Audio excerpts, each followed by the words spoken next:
so we're discussing kind of styles to approach organization. This discussion started on thinking of video games and speedruns and how speedruns bring this different style, which has expanded to things like approaching a combative game as a pacifist, etc. And we have just kind of arrived to a point where just opening up the style, not just about the speed, but also thinking of what is a style of approach in an organization. And this also contains, we have thought, like shortly mentioned, as a possibility of organizational filters. So as a comment on this, I'll take a couple of elements. From Pablo, I think a good example, that your role or part of your role, one element in your role is connector, as you said. And then the connector has moves because they are the connector. So for example, they can always, contact somebody and ask about, like, would you be interested in this and that? Like, I don't have a good form for it, but and of course this might be possible in an organization anyway, but saying it out loud or writing it down makes it more likely. This is a known thing, not just in games, but certainly known in games, that you underline things and they become much more prevalent. So they have these moves that kind of explicate these rights. And then you also have this area of connector, so you start developing styles for it. It becomes this sort of subcontext of styles. Now this can be reflected in many places, like somebody is, let's say, the visualist, and who kind of creates images of, maybe they serve their organization even in a practical sense, that when an image is needed, they are called upon. That might be part of their role, but maybe they develop a style of, like, how do I visualize this organization or a current state or whatever, and they start to develop that style in this sort of style-like manner. And that is a sort of, and I think one take on this, Martin's direction you were opening, like that actually all these subcontexts, because they come like personal areas, they can become styles, not just for the organization as a whole, like a game as a whole, even though that's possible, but really for any area that becomes its own speciality.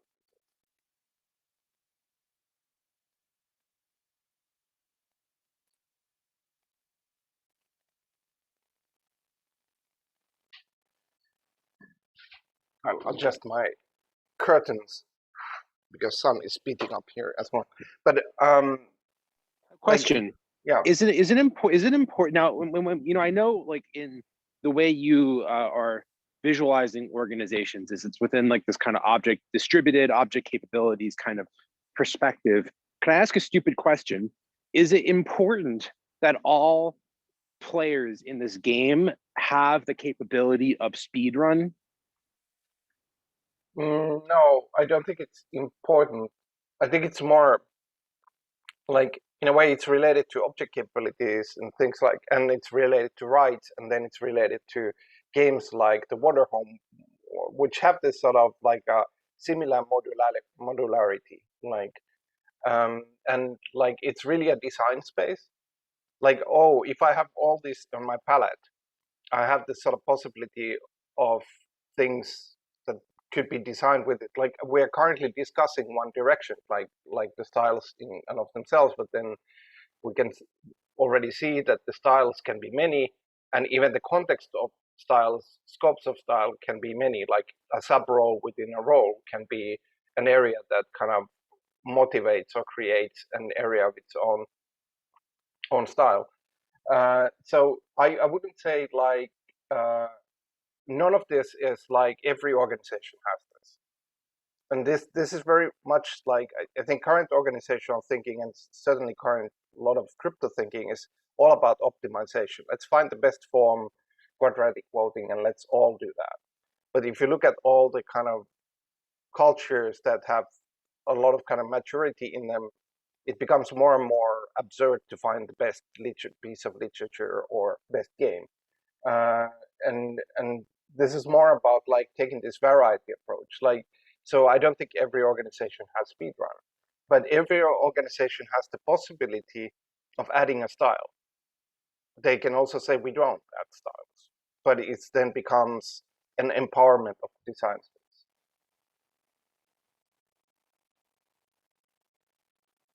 Which is, it's interesting because in more recent games, like I'm thinking of this game Celeste, they actually thought of, and many of these more like platforming modern indie platforms have this speedrunning thought of in, and it's introduced in the mechanics of the game. They think of speedrunning as a style and they design towards it, right? It's not like Mario where they didn't. Here in new games they did, and then speedrunning communities sort of like evolve with tools that are set for that. Yeah. So maybe some organizations can define styles of playing that sort of like diverge from the norm, but permit some shift in perspective that happens in an intensive manner or in other ways. So let me make a practical question to move this kind of on the bridge of conversation and play somewhere on that bridge. Like, what kind of styles would be interesting in an organization? Like, if we can see this opening of styles from speed runs to I approach this non-competitive game with, without weapons to really kind of like open field, like there are game styles where I visit every place of the map or things like this.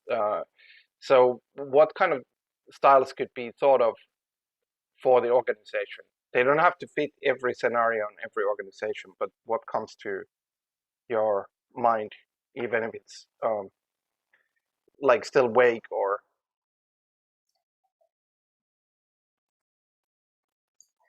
I'm not sure, but these like styles, they definitely, or at least the styles we have talked until now, have this characteristic of being very definitive, or being very very stubborn upon a certain way of engaging with it, right? Like being fast or not engaging in combat, or doing a stealth, not being noticed. Like they are very they have one rule and they go to a great effort to sort of like fulfill it. So I guess they have this stubbornness quality to them. I don't know, is it going through a meeting and being silent? Is it, I don't know, I would have to think more about it.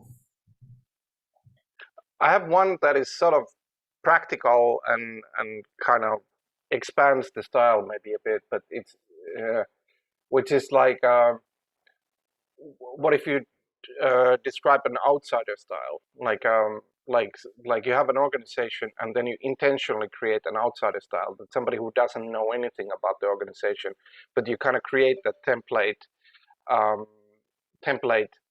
to um,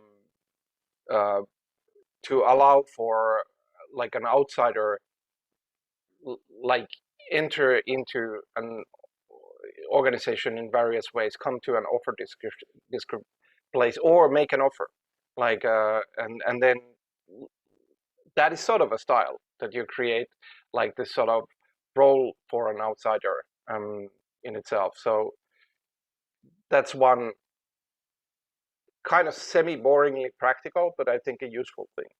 Like,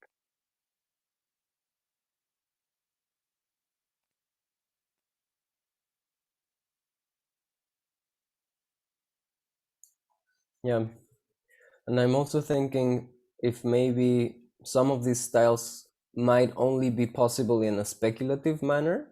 So like maybe they don't actually go through the act itself, but just like speculate on what would happen if we actually did it this way.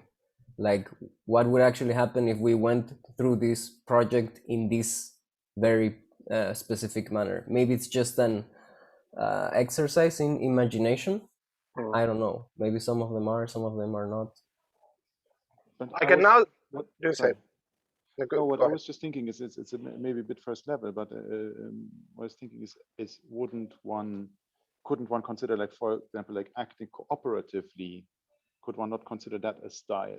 Like it would, for example, become maybe more clear that it could be one if one would apply it to a profit-oriented organization, and then one would change style. I know that it's very primary now, but that was like the first thing that kind of popped to my mind. Yeah, like in a way, like you could create that, let's say, acting cooperatively. So, for example, if you create a situation where, let's say, you know a goal, or somebody or somebody's define a goal, but then the procedure is formed from the goal itself rather than using a pre-made procedure.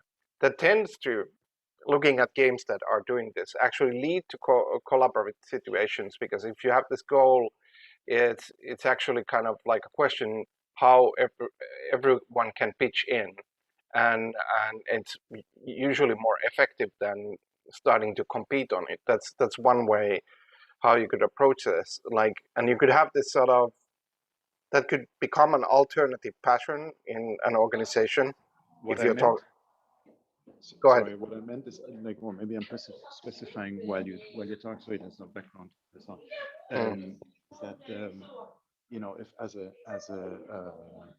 let's say I have an association as a type of organization, and the project is a creative group or a creative project of some sort, but my mode of engagement would be to say that I want to, as part of this operation, make sure that all the, let's say, other suppliers or companies, so they also grow. You know, they also develop. That I don't like, okay, whose offer can I like, yeah, you know, just to set a different kind of I think that would be quite speed running in a way, you know, like just to say, like, I want to grow an ecology of, you know, possible suppliers, maybe in a given region. And my mission as, you know, working with them is to make sure that is achieved in one way or the other. But it would be kind of a clear kind of target set. Well, certainly for a project. I don't know if it's for an organization, but wouldn't that, could one not consider that like an operational style in a way? Yeah, it could also be, like, there could be many ways to define it. It could be, in a way, a kind of a project-like thing, like, isn't it in the language of the moral scene of itself? Like, for example, in that project, some like among the goals is, like, let's say, the certain growth of the whole area or the collaborators, whatever is defined, is actually among the goals, even the measures of the project itself. And this becomes kind of a way to, this is more codifying direction, but it might be useful in itself as a technique, that you codify these things and those become then points of navigation of how the project is run in itself. So this already expands from style, but this, I think, is okay. Like, I think in this kind of mechanics, what is common is like a certain approach is applicable to different categories, so to speak, and that's in a way a feature, not a bug.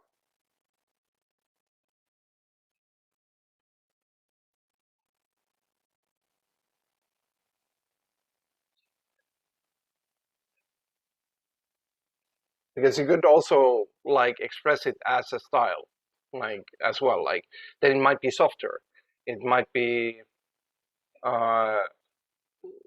like a we like a style of a certain person who goes into the projects, or maybe every person, or a certain amount of persons, and that their roles kind of define this sort of, that they, one of their moves is to check up what happens with the other companies, organizations in the area, and report about that. And then it becomes differently present, but still present. So yeah, like, this is like how these operations are palette-like. You can paint these kind of elements in different ways.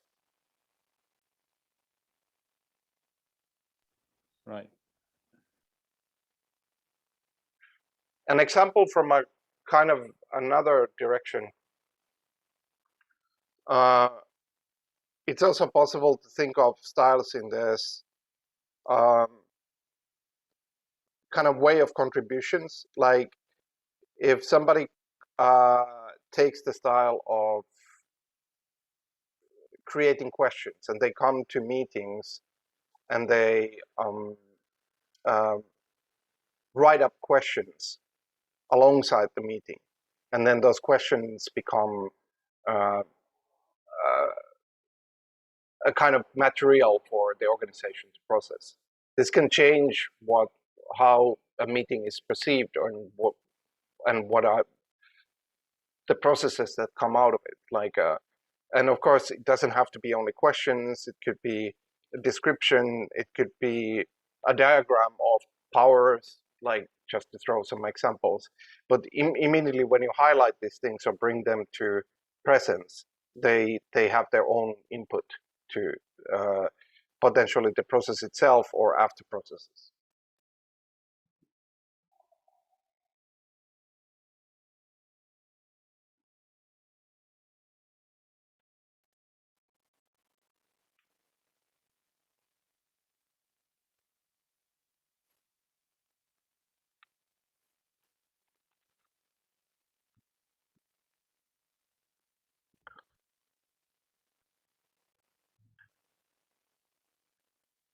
But any comments on this topic or proposals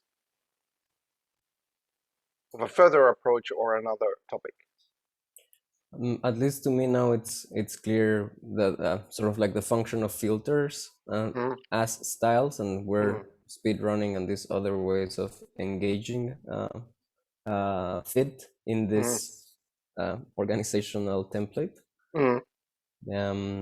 Yeah, it would be interesting to think more about that and how to sort of think these modes for organizations and what types of organization benefit from specific styles.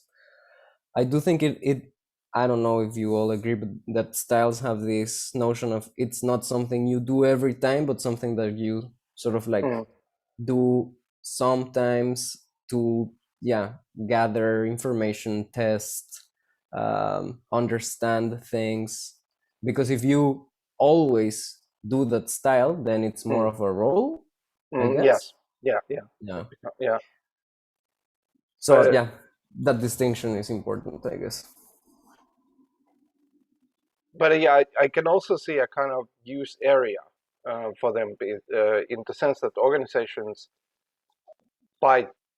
traditionally tend to become this sort of repeating themselves structures. And once they kind of settle themselves, everything tends to repeat. We have this same structure again and again.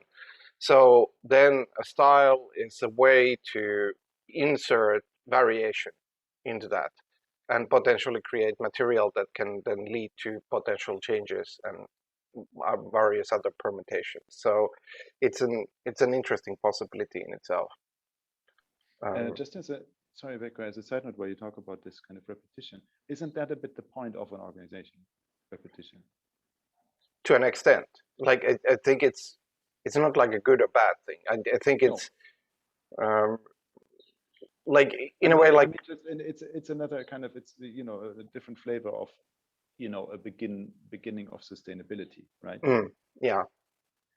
So it's, in that sense, I think it's kind of core to organization to kind of afford for repeatability, like both in different dimensions, not just of actions, but of values or whatever you want to say. And I mean, in that sense, it's really interesting with the styles, or that could kind of prevent repetition to become the only.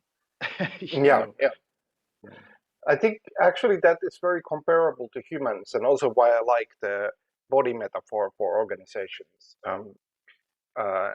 occasionally, is that in a way, like, humans need repetition, something like not just exact repetition, but like topics they're interested, they have to kind of appear in many places. It's not just a job, or but it's easier also if you have the food store that you know that you go to, etc. But also we know from humans that that can easily become overdone, like that you repeat too much. And I don't think it's different from organizations all that much. That in a way, like they need this repetition. It's the form of stability or a key factor in the stability. But then it can easily be overdone and become a way that the organization becomes kind of ossified, calcifies to a unchanging form and cannot really react or see anything outside of itself or outside of its current form.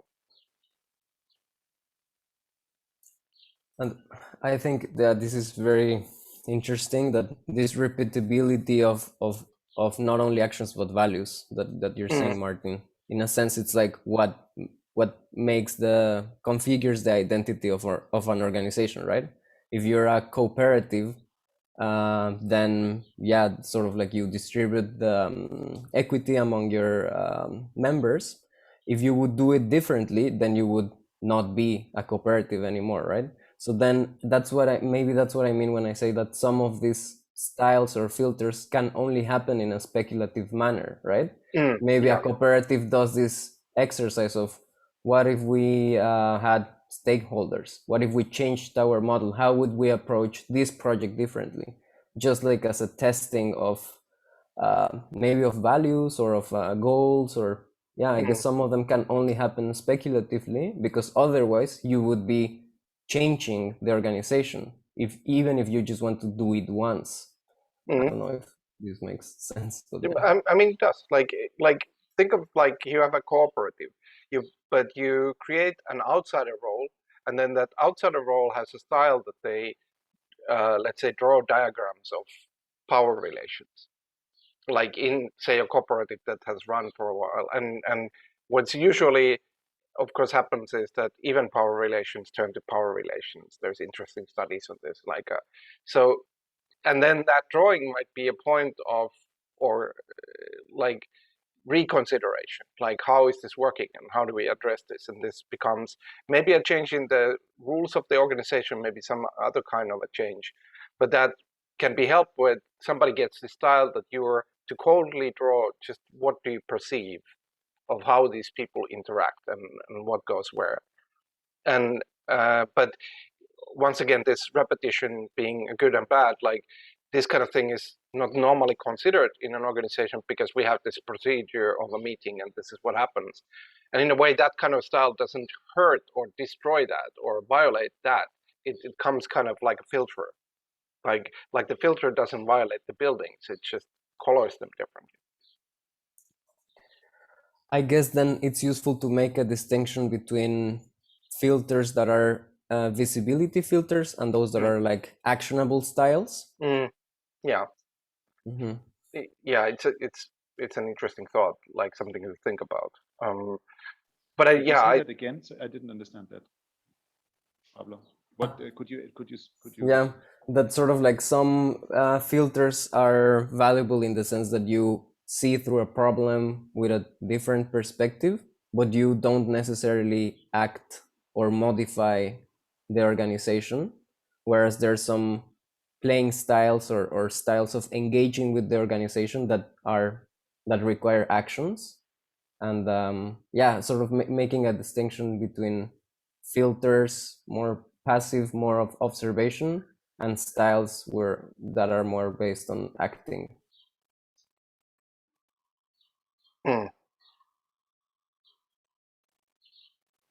I think they can kind of like, it's good to recognize them, but they're kind of like they're not categorically separated. You can draw this line that like something is operational or something is coloring, but you can notice that something is, more coloring than operative in nature. Like, and these kind of structures are almost, I think, necessary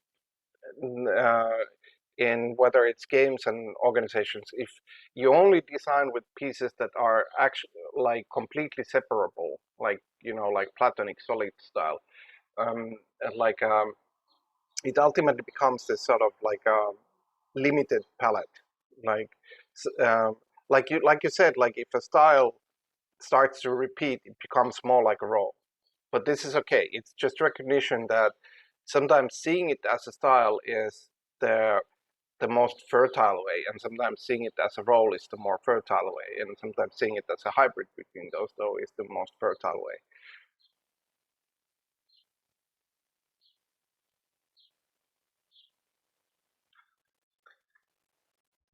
But from this, maybe if one thinks about towards a game, what kind of elements would one consider for creating styles? It doesn't have to be an exhaustive list. I can add a couple to start for starters. One is, of course, the approach.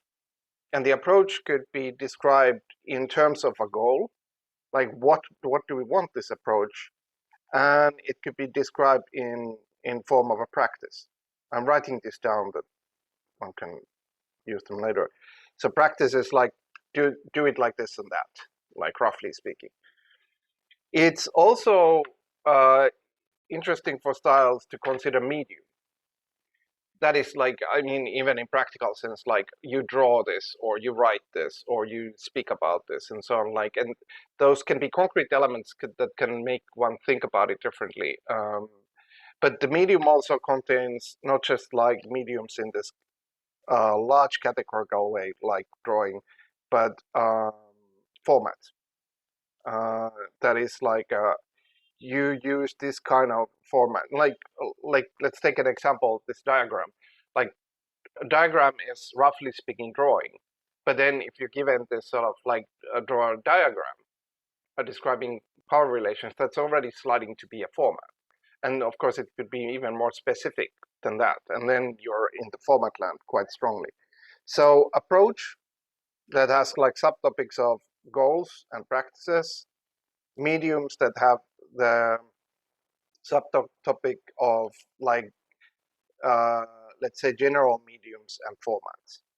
So those are my first things in the pot, or what could be considered as areas of creating a style.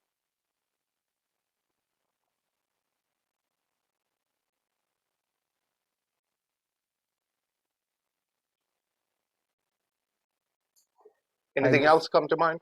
I guess goals, shifting the goal could be like, how does that affect? No, maybe it's just an approach then. I mean, one could put it like as a general consideration as well. Like, I think goal is a structure that can appear almost anywhere, but I think it's good to, if one is collecting themes, to put it also like a potential general consideration. Yeah, but I guess if you rephrase a goal, what you're actually changing is the approach. Yeah. It's so abstract that I don't know.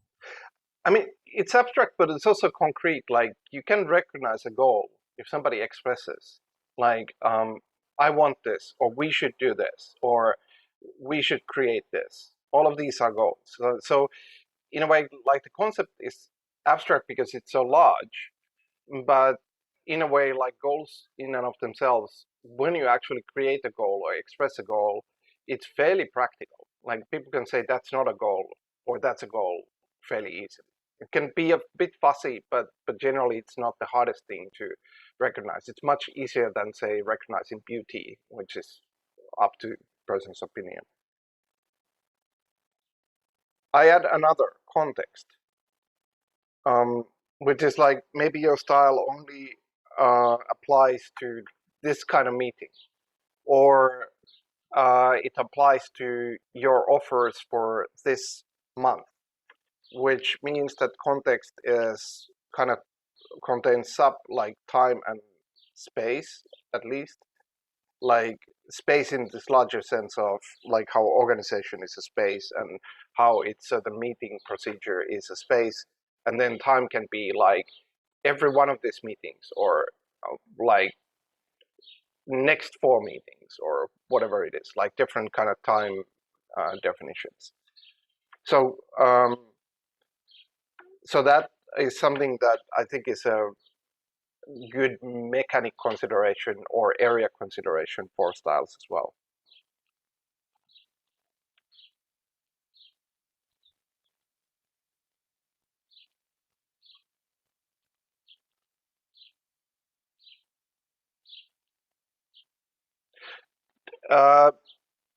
Anything else come to mind?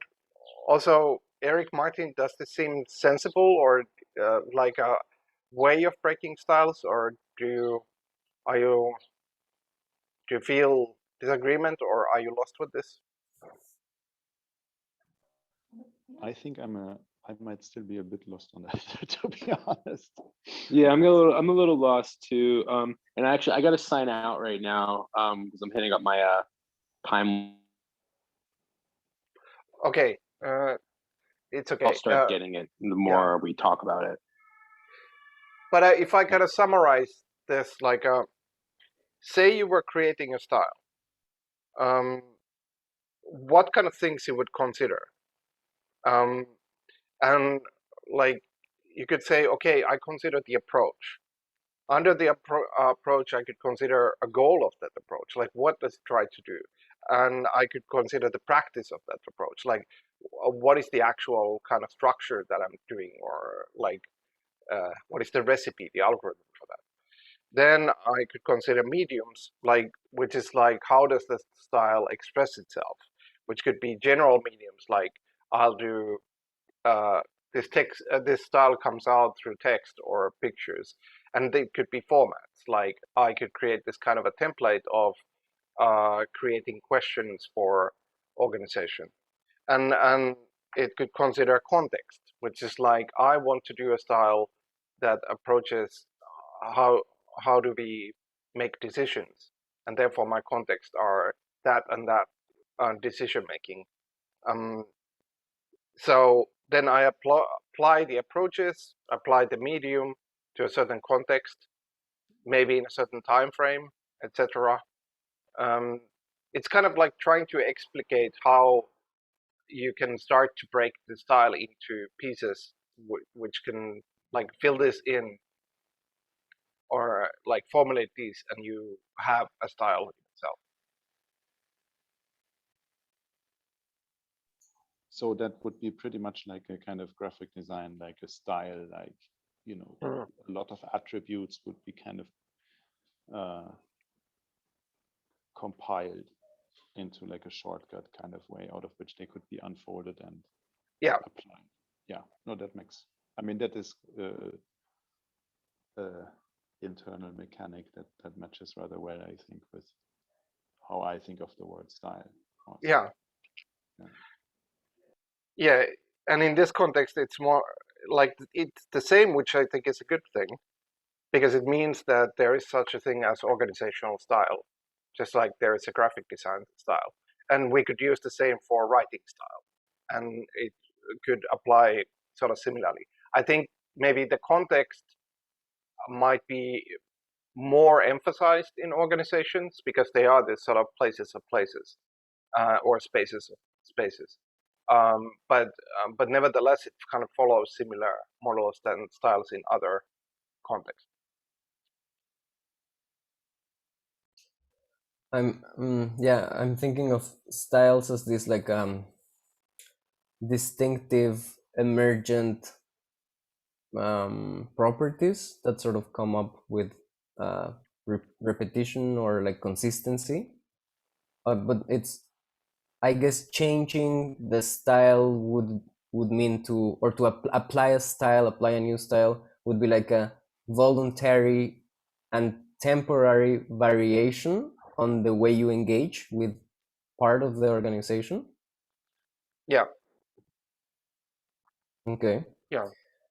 And because I wrote this, I wrote voluntary temporary variation of engagement. I wrote that, and then I was thinking about mutations, which are involuntary permanent variations of engagement. Yeah. Like what, I don't know, I feel there's a tension to be explored there between a mutation and a style, and what would that sort of like how would that affect an organization, and because some organizations go through mutations, right? And sometimes I guess they can be quite traumatic, like when an organization is suddenly changing, or someone else buys a company and it changes in essence, even though it retains the name and the people. And I don't know, I'm just thinking out loud. Maybe it's more confusing. No, but actually you made a good categorization there, which is interesting to think about. So organizations go through mutations, and as you describe mutations as they are literally like permanent and involuntary, but that immediately creates this sort of like a way to look at this categorically, which I think allows sometimes for clarity, is like you can also think permanent, let's call them permutations to make a difference, permanent voluntary things. And of course organizations go through those as well quite a lot. And then you can think of temporary, involuntary, temporary, voluntary as well, like as so you have this sort of scope there, like of differences. And then like I could go even further. Well, it's kind of maybe underneath voluntary as like this gets maybe too much in the weeds, even though it's useful, is like voluntary can be proposed, it can be evaluated, it can be tested, meaning it's not implemented, it's implemented speculatively, and then evaluated to see if it becomes a more permanent part of the thing. But like I'm still thinking of that scope that you kind of outlined, like that becomes this sort of like a like pointing this out, like, oh, if it's voluntary, it can be done in different ways, and also like thinking of testing as it really goes into the speculative family. It's a form of speculation, testing. But I think like seeing this connection between testing and speculation is a useful thing, because testing is a kind of an testing, experimenting is a kind of an approach to speculation. That it's precisely like a traditional test is to try to create a situation that is not real. It doesn't have like it's a lab, it's shielded, or it's a testing of an organization in some kind of a situation. But at the same time, it's meant to have potential results that might have connotations for, say, future organization itself. Like so, I think it's an interesting area that we're sketching.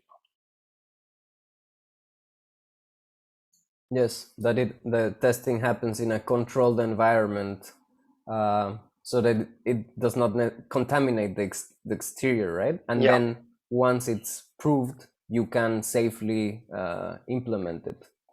Yeah, but once you think about it as speculation, you can think of, like almost, like permanent testing like situation, that you have the space, which is always shielded from reality, but always available. This actually kind of describes what a laboratory is, but it kind of breaks it down a bit, like why, and why laboratory is an interesting concept, because that's kind of what it does. It's a space of speculation, but made to exist as a space in itself. Because from there, like having these pieces, you can then compose them slightly differently. Like maybe this is jumping too far, but I'll just put it down because it's an interesting idea. You can also think about from there, branching organizations, like you create parallel versions. You run certain scenario in parallel ways, like this way and that way, and you compare the results, and they're kind of doing the same thing but in a different way. So it's an interesting possibility that raises from there. I mean, this is useful, but is it? Are we leaving you out, Martin, or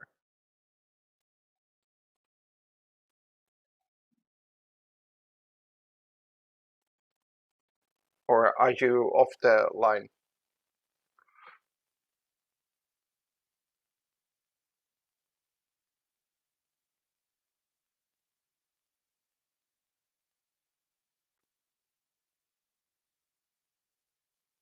I think. Hello? Hello. Are you still there? Yes. I just asked you the. Are you off the line? But did you answer the? I didn't hear you for a minute. Maybe I was off the line. Yeah, might be off the internet line. Yeah, I was merely asking like this approach that we were talking about the mutations and breaking them down into the permanent, non-permanent, voluntary, involuntary, and so on. Like, I love it. yeah, like I thought it's actually an interesting direction, but I was kind of considering, are we losing you on the topic or? No, completely not. I was wondering whether that has like how far. I mean, of course, we're letting ourselves also be carried. I was wondering how much that has kind of that relates back to the gaming universe, but maybe that's not really so important. I thought it was. I thought it's a kind of nice toolbox, like to have at hand, to think that way. Like it's a you know. Self-observational in a sense. It actually does relate, even like hot topic, because there is currently a kind of. It comes back to my question, even from the time, right? Like how to kind of game one's own rule set, right? Yeah. Smart contract style. Yeah, it also comes there, and also in the gaming sphere. Like I think it came out this week as a board game called Oath, which is from a famous designer who made a game called Root earlier, which is a sort of a big success.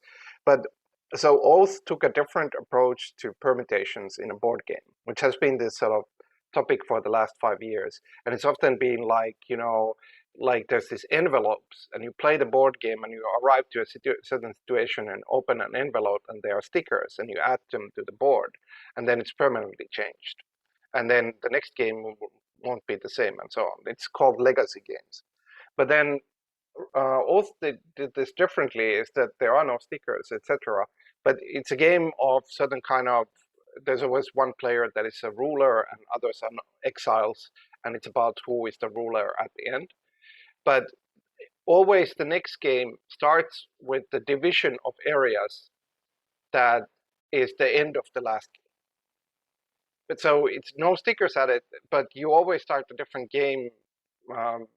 Big, like there's this starting setup of like how they're drawn, but then when the game ends, it's probably in a different state, and it works even if like one kingdom takes over everything, or if they're all scattered, and etc. and so on. So this is very much playing in this area. There's a lot of talk about this, how this is a new invention and whatnot, like currently. And I mean, I'm like, I just know that you speak. I also recognize that.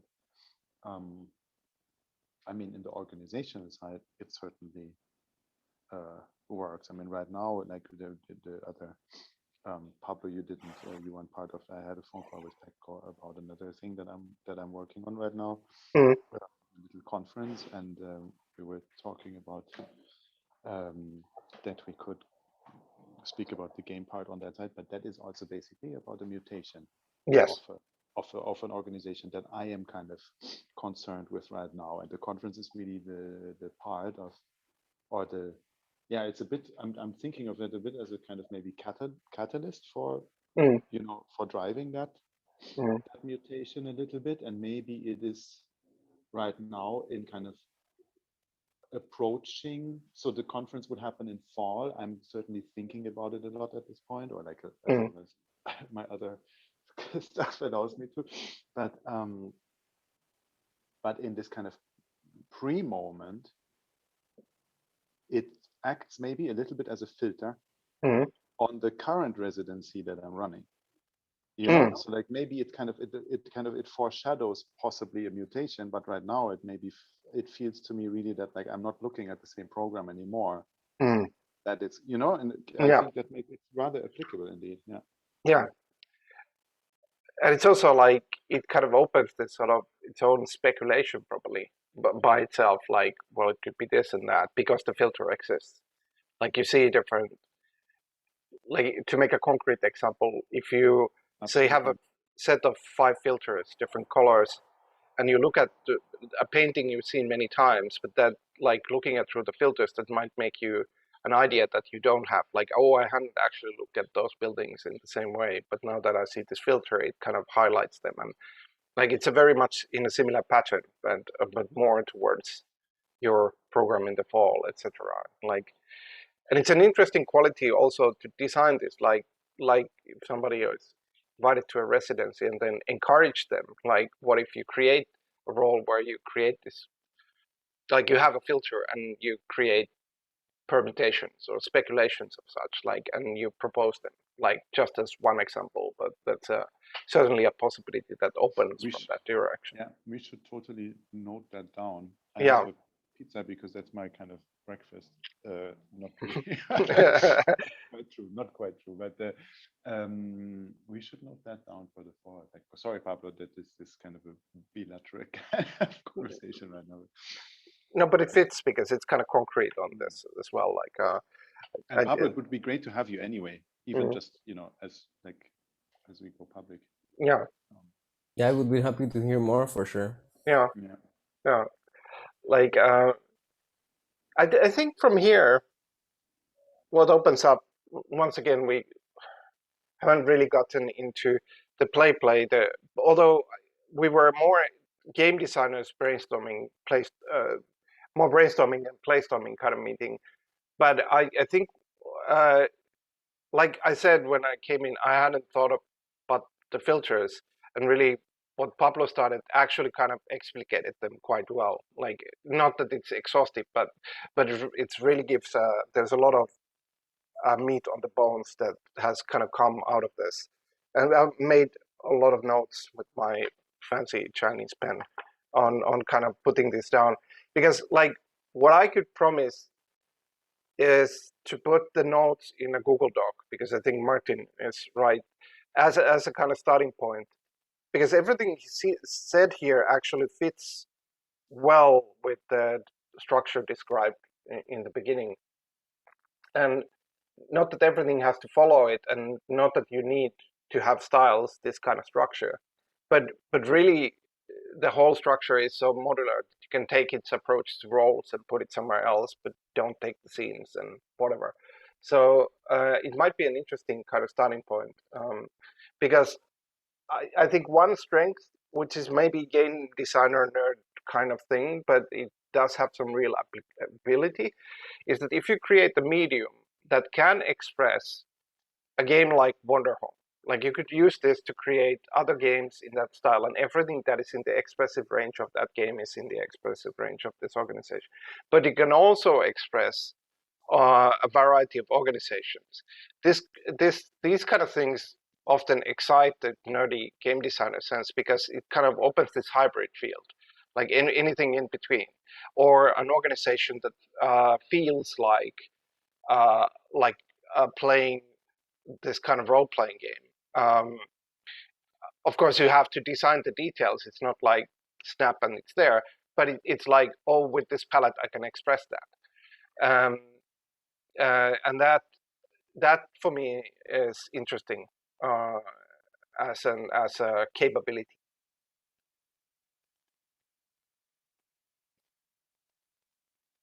Yeah, very nice. I also have a lot of notes, so Good. a Google Doc could be great, so we can sort of like compile all of Okay, this.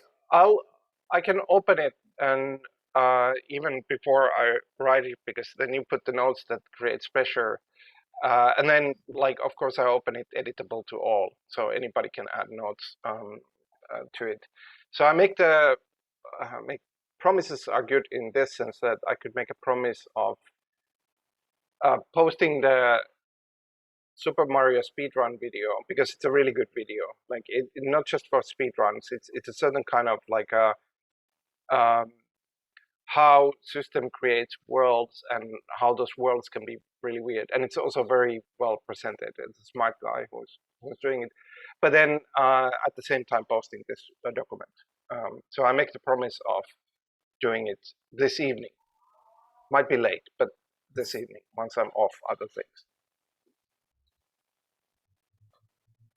That's perfect. Very nice. Any thoughts of conclusion, like nature, or additions, wishes, desires?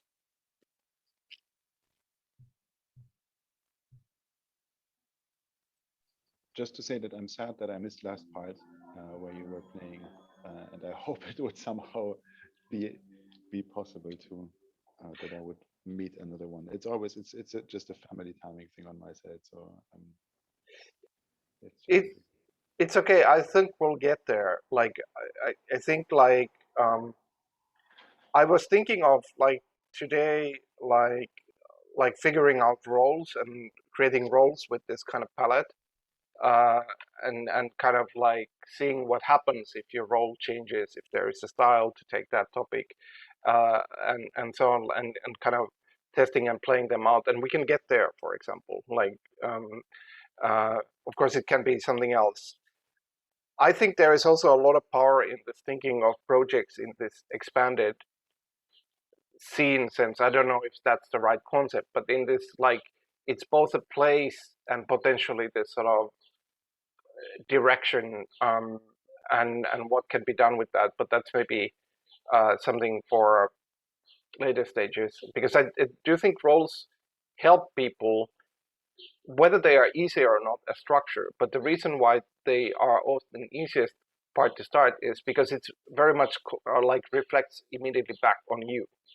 Oh, if I put this description, I would approach it this way, or I would do this, and that makes it kind of more concrete than many of the other approaches. So that's why I was thinking of starting from there. So, but we can discuss. By the way, thanks Martin a lot from interesting comments and discussion on the Telegram.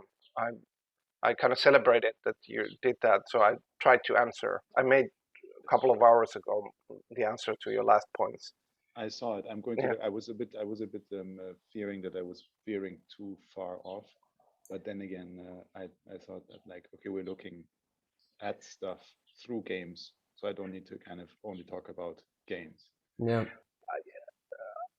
I think it's good in the sense, like I find that often Telegram groups that kind of create volume, they don't like become this sort of very narrow focused working groups only, but they kind of like move around the topic, bring points of interest, and that kind of makes them more humane. Like it's different if it's like a company whatever channel, but if it's a kind of more social presence, it's often a bit wider. That the topics kind of is the general direction, but it has this sort of, it can veer off, and that kind of creates more points of interest for different people. But I think I don't like really mind that it's like its own topic and uh, related, but covers a certain area and so on. I think it's a good thing. Yes, I really enjoyed reading Sorry. it and watching Yeah. the video and reading your comments. It was really nice. Yeah. Okay, cool. Yeah, cool. Do you think, like, this is a question of from my own very inside, also thinking about how to structure maybe community slash alumni points there about the residency part. Do you think that Telegram is a step before Discord, or is there such linearity? Because it has something to do a bit with critical mass, right? And like content arriving in and out. And I think for me, Telegram is the practical but boring, and the Discord is slightly more expensive. Well, you can get really expensive in Discord because you can program in things, but most of the people don't get there. And the balancing really is like, if it's kind of so-called normal people, Telegram is maybe easier for them. The interface is, I think, semi well done. Like, and then, I mean, Discord is also kind of easy, but like people usually don't have it installed. They feel it's kind of a step away. So it's balancing between those things. Like, is it important that people get on easier, or is it important that we really kind of also think about expanding the range and possibility? Because really, what we have like this channel is almost all that Telegram has to offer. It doesn't expand anywhere beyond that. And whereas Discord can be, well, anything Slack is, like subgroups, etc., video, group video, group voice, like, etc., and so on. So And whichever is important. the thing that I have enjoyed about some Discords that I find to be the more functional ones of those that I have access to is how topics can be structured, so that you have dedicated channels Yeah. for, and that has a focusing option, but like both forward and backward in terms of like the themes that you talk about have a place. Yeah. But you also kind of tell to yourself that those are the things that you talk about. Yeah. And Yeah. like you focus the interest in like in two directions. And it's also and then of course you add channels as you feel you ought to. But Yeah. I feel that like in order to do that, you need a bit more kind of senior type of content, if that is a word to say. And but yeah, so like I don't necessarily feel that that is anything that concerns this group at this moment. I have thought about it because I'm thinking of, as I said, maybe alumni, providing for alumni groups or so. Yeah. But it's also I'm standing basically at that same kind of threshold, whether there is already enough or do I have the time, and yeah, like it was just really kind of an aside, like totally, but just because you spoke about it. yeah, but it's a good practical point. I mean, from my side, like I chose Telegram for this group because it was kind of in a situation where, well, many people heard about it as audience, and then Telegram is an easy jump from there. Like, and then I thought that's maybe currently the range. If I were thinking of anything more longer term, I would think maybe on Discord. And in terms of subgroups in Discord, I think a good philosophy is always to like channels, right? Yeah, Maybe. channels. Yeah. Like always too little, like rather too little than too much, because you can kind of create a death of the channel by creating many topics, like 20, and then each of those gets a message a week. But if there were two channels, there might be actually enough flow to keep the thing running. It's like blood, the messages for it, because you can always add more. Like but taking away is harder. So so in this sense, like I think discords that start with like this topic, that topic, and then when there is interest, let's add this one, and so on. Like, and there's a lot of interesting usages. Discord has been kind of really prevalent in game company circles quite a long time, and one thing I've seen is like there are certain channels that have the rules that it's only voice or only voice and video. So when you go to that channel, you kind of come to this kind of situation, or like this is commonly used for having playing sessions, for example, that they have a channel and that channel always has voice and video and there's some game going, and you might come as a spectator but that that's where that is happening, and then conversations are elsewhere, and that kind of works. People like that. So there are definitely these kind of possibilities when it comes to Discord to think about, which I think has perhaps practical uses even beyond games.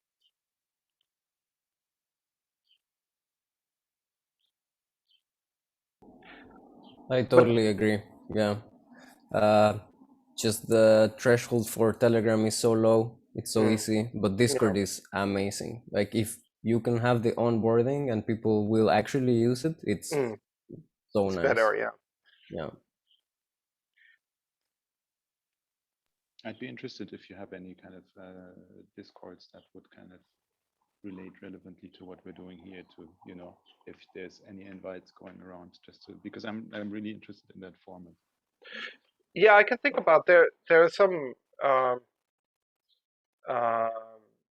interesting discords, like not just games but like structurally, like and some really wacky ones. I mean, also just like topically to what we're talking about. Yeah. Or anything that you could think, you know, what, I'm interested in what how to run these. Yeah. I'll think about those, and of course we can use the Telegram to post these sort of groups, also potentially Telegram groups, yeah. So we can visit that topic.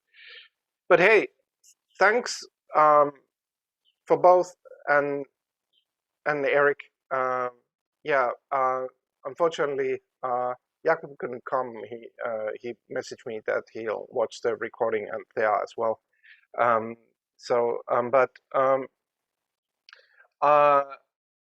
But we can. Okay, the document is promised, and then we can see from there. I think the aim could still be like quite strongly getting to testing and gameplay on that. But this is something we can visit in the Telegram group as the time goes along. Any channel goes. Any channel goes. The world of the jungle of channels. Yes. Hey, but yeah. Thanks a lot. I also need to hop. But, yes. Till Thanks. next time, I hope. Yeah.